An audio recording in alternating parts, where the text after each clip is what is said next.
कावळा आणि चिमणी. एक होती चिमणी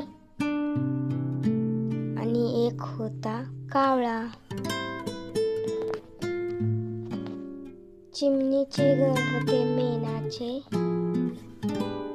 चिमणी खूप कष्ट करायची, काम धंदा करायची आणि आपले घर एकदम स्वच्छ ठेवायचे. कावळा इकडे तिकडे फिरायचा, काही काम धंदा करायचा नाही. त्याच्या घरात सगळा पसाराच असायचा. इकडं तिकडं फिरायचा, टिवल्या बावल्या करायचा.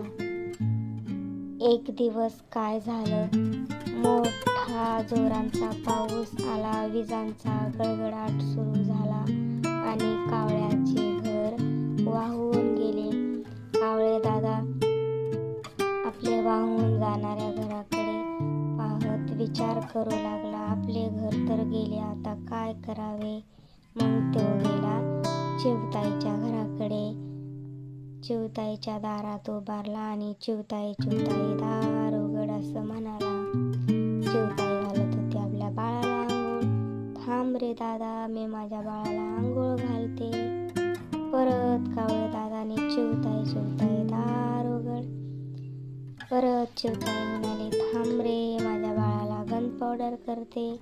परत कावळे दादाने आवाज दिला, चिवताई चिवताई दार उघड. थांब रे कावळे दादा, मी माझ्या बाळाला झोपी घालते.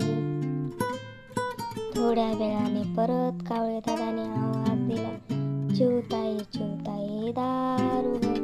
मग चिवताई दार उघडलं आणि म्हणाली, काय रे कावळे दादा, का अशा हाका मारत आहेस, असे चिवताई कावळे दादाला म्हणाली आणि घरामध्ये घेऊन आली.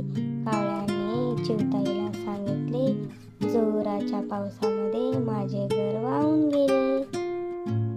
चिवताई मग कावळे दादाला म्हणाली, कावळे दादा, तू हरभऱ्याच्या पोत्यात बसणार की गव्हाच्या? कावळे दादा म्हणाला, हरभऱ्याच्या पोतात.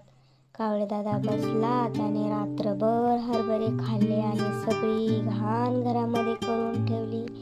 चिवताईला हे बघून खूप राग आला.